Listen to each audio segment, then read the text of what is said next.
신율의 뉴스 정면 승부 3부 순서 시작하겠습니다. 2부에 이어서 여의도 정면 승부인데요.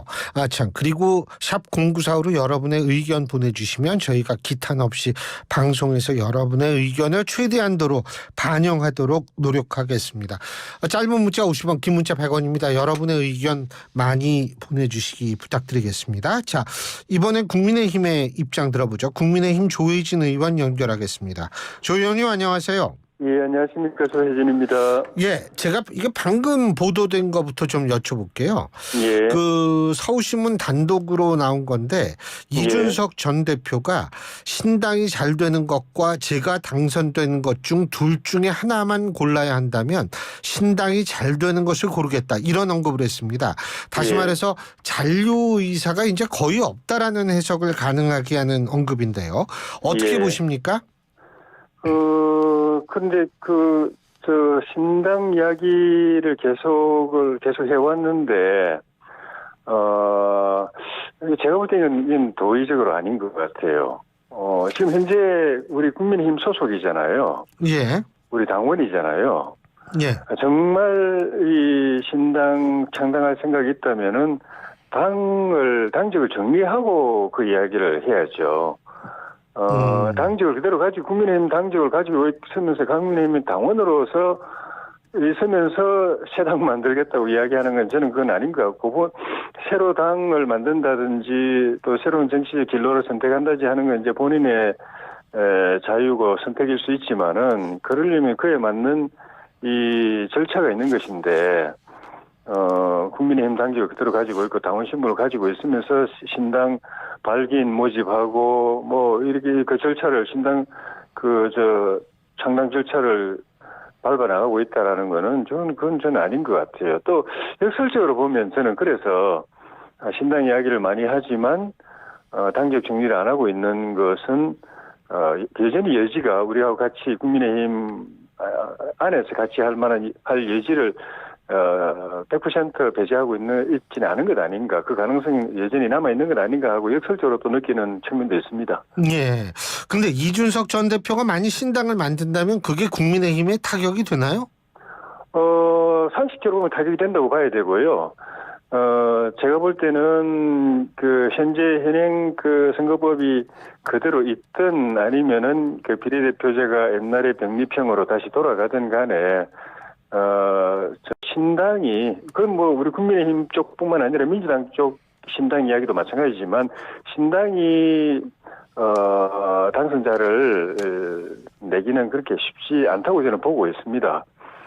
그렇지만 국민의힘 표를 잠식해서 특히 이 박빙의 승부가 펼쳐져 온 서울과 수도권에서 국민의힘 후보들이 아슬아슬한 차이로 지게 만드는 데는 이준석 전 대표가 신당을 만들 경우에는 그게 영향이 클 가능성이 많죠.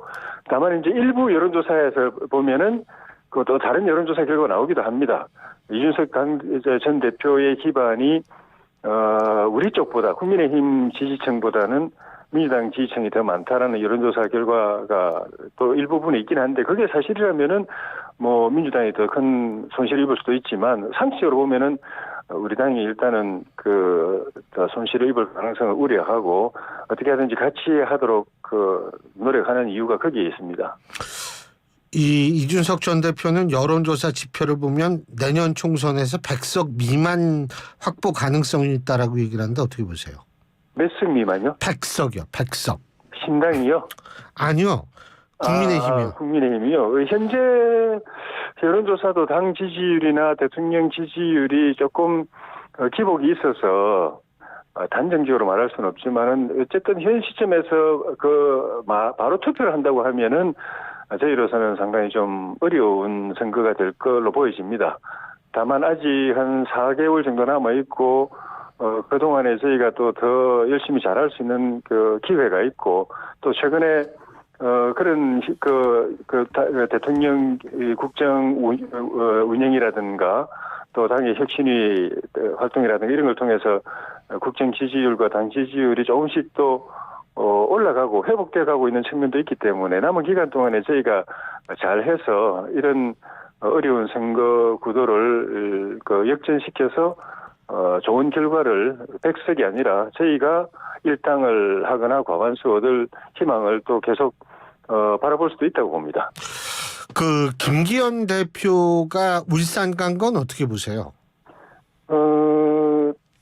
이 시기에 되게 다 그 지역구마다 당원들을 대상으로 해서 주민들을 대상으로 해서 의정 보고를 하고 있습니다.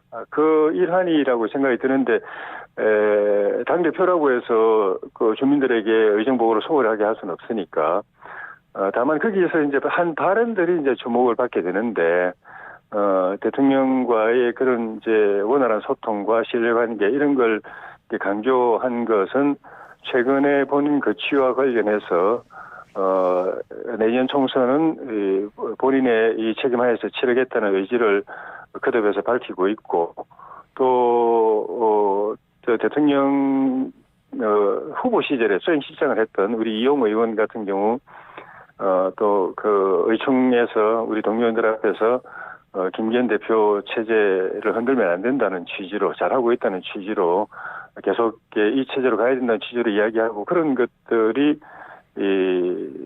최근 본인이 이 상황을 바라보는 본인의 생각의 한 단락을 드러낸 것 아닌가 하는 생각이 듭니다. 그 말씀이면 지금 김기현 대표는 다음번 총선에 출마할 것이다 이렇게 보시는 겁니까? 그렇게 구체적인 것까지는 제가 잘 모르겠고요. 예. 또 굉장히 개인의 정치적 진로와 관계된 민감한 부분이기 때문에 제가 뭐 잘 알지도 못하면서 뭐라고 말하는 건 또 옳지 않은 것 같고 아주 구체적인 선택에 있어서는 본인이 결정해서 본인 스스로도 내 진로는 내가 결정한다고 공개적으로도 이야기를 하신 것처럼 그렇게 하실 건데 어쨌든 큰 틀에서 내년 선거를 본인이 출마, 불출마 여부와 관계없이 지역구 여부와 관계없이 이 본인 책임을 치르겠다는 생각은 이 거듭 확인을 하고 있는 걸로 보여집니다. 그 인유한 위원장이 지금 그 이준석 전 대표를 향해서 좀 그 부모 얘기를 하면서 이거는 누가 봐도 좀 잘했다라고 얘기하기 힘든 잘 예. 못한 발언인 것 같은데 예. 이 여당에서도 설화 리스크가 번지는 것 아니냐 이런 분석이 있는데 어떻게 보십니까? 인유한 위원장이 말하자면 이제 걸쭉한 전라도 사투리를 또 구사하기도 하고 전체적으로 화법이 직설적이었는데 이게 이런 직설적인 화법이 이 소통에 도움이 되고 또 듣는 사람이 얼른 잘 이해할 수 있게 되는 그런 측면도 있지만 이런 리스크, 설화로 번질 리스크를 언제든지 안고 있는 그런 화법입니다. 그래서 위원장 혁신위 출범 초기부터 뭐 그렇게 결정적으로 중요한 건 아니지만은 몇몇 이제 단어 선택이 있어가지고 그 파문을 일으키니까 사후에 해명도 하고 그랬는데 이 발언 같은 경우는 그보다 좀 더 나아가서 조금 더 문제가 있는 발언이었던 것 같아요. 그래도 이제 윤석 대표가 전직 우리 당의 대표인데 준석이라고 이름을 그것도 좀 그렇죠. 예. 또 준석이는 도덕이 없다, 버르장머리가 없다, 뭐 이런 식의 표현을 한다든지 그게 다 부모가 잘못 가르쳐서 그렇다라고 부모 이야기까지 하고 하는 게 전체적으로 좀 비하하는 듯한 그런 표현이 참 부적절했다고 하는 생각이 들고 또 본인이 이끌고 있는 혁신위의 가장 중요한 과제 중에 하나가 본인이 설정하고 있는 과제가 이준석 대표를 어떻게든 이 당에서 같이 하도록 붙잡아두는 역할을 본인과 혁신위의 중요한 역할로 설정하고 그렇게 계속 노력을 하고 있는데 이준석 대표 강의 현장까지 부산까지 쫓아가고 한 그런 노력들을 하고 있으면서 이런 발언을 해버리면은 이 대표도 당장 발끈해가지고 뭐 패드립이 혁신이냐 이렇게 빨아치는 걸 보면은 본인이 이준석 대표를 어떻게든 같이 하도록 설득하겠다고 한 거하고도 좀 안 맞는 그런 발언이 돼버린 셈이라서 좀 유감스럽습니다. 그렇게 갑자기 발언의 방향이 바뀐 이유는 뭐라고 보세요?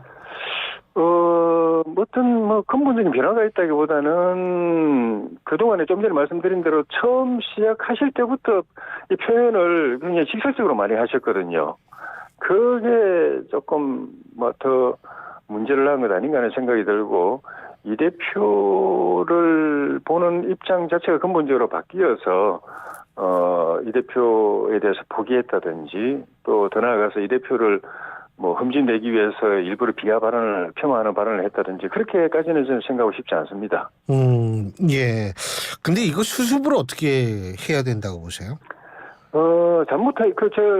좀 전에 말씀드린 대로 혁신위원장 임명 초기에 한번 몇 차례 단어 선택이 잘못돼가지고 문제가 생겼을 때 그 다음날 바로 잡았거든요. 바로 해명하고, 이게 내 잘못했다, 말을 잘못했다라고 그렇게 했거든요.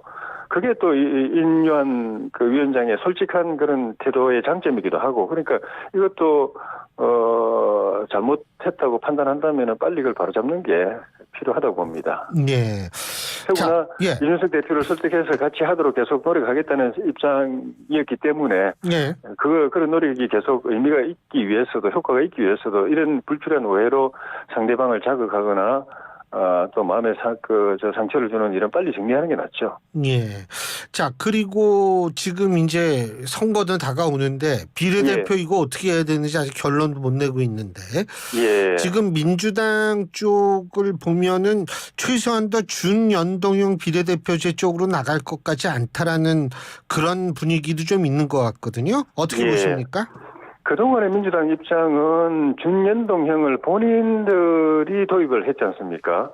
4년 전에 우리 국민의힘의 반대에도 불구하고 정의당하고 손잡고 강행 처리까지 해가면서 이 제도를 도입했기 때문에, 그동안에는 현행 제도뿐만 아니라 비례 의석을 더 늘려서 준연동형뿐만 아니라 완전 연동형으로 가는 방향을 계속 추진을 해왔는데, 결국은 우리 당이 주장한 대로 민주당도 이 제도 준연동형이든 완전 연동형이든 그 제도가 살려면은 위성정당 방지가 확실하게 돼야 되는데, 아무리 연구를 해도 제도로 이 위성정당 방지를 막는 것은 불가능하다는 결론에 도달한 거죠. 도달했기 때문에 이 법 그대로 두게 되면은 자기들이 위성정당을 또 만들어서 국민들한테 욕을 듣거나, 아니면은 자기들은 안 만들지만은 밖에 또 위성정당이 만들어져 가지고 결과적으로 비슷한 그런 문제가 발생하거나 그렇게 될 수밖에 없다고 판단했기 때문에, 본인들은 원치는 않지만은 현실적으로는 과거에 4년 전에 병립형 비례제로 돌아갈 수밖에 없지 않나, 이렇게 판단한 걸로 봅니다. 근데 권역별 비례제, 김진표 의장이 제안한 방식이죠. 예. 그것도 고려의 대상인 것 같은데 그거는 어떻게 보세요? 예, 그거는 민주당 안에서도 법안을 여러 개 제출하기도 했고 여러 논의가 있었습니다. 당론으로 정해지진 않았을지도 모르겠는데, 그리고 저희 당 안에서도 의총에서 한번 보고돼서 토론을 거친 적이 있는데, 그거는 여야 간에 한번 논의해 볼 수 있는 사안이 아닌가 생각합니다. 그러니까 뭐 병립형이 됐던 권역별이 됐던 준연동형보다는 낫다, 이렇게 판단하시는 거군요. 병립형이 불가피한 상황이 된 거죠. 저희는 원래부터 병립형 주장을 일관되게 해왔고, 예. 이제 그동안에 생긴 변화라고 한다면은 병립형은 안 된다, 준연동형 또는 완전 연동형으로 가야 된다고 했던 민주당도 입장이 바뀌어서 병립형으로 돌아갈 수밖에 없다는 쪽으로 바뀌고 있다는 게 이제 변화인 거죠. 예. 자, 끝으로 다만 이제 비례제를 둘 경우에 병립형으로 두더라도 전국구 형태로 둘 거냐, 아니면 권역별 비례제로 둘 거냐, 그 부분만 여야가 좀 협의할 부분이 있는 거죠. 그 협의는 잘 될 것 같습니까?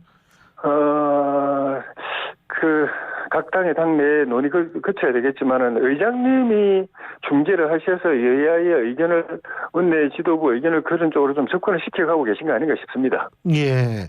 끝으로 간단하게 탄핵은 추진할 것 같은데 어떻게 보세요? 이건 말도 안 되죠. 탄핵이란 거는 말 그대로 어떤 정치학자는 이건 제도화된 쿠데타라고 표현을 할 정도로, 이거는 헌법, 법률 또는 행정 절차를 통해서 제대로 안 될 때 하는 최후의 수단인데, 그래서 우리 헌정사상 탄핵은 거의 없었습니다. 알겠습니다. 그런데 민주당은 거의 이거를 자판기 누르듯이 그렇게 만들고 있는데, 알겠습니다. 있을 수 없는 일입니다. 예, 오늘 말씀 여기까지 듣겠습니다. 고맙습니다. 고맙습니다. 국민의힘 조혜진 의원이었습니다.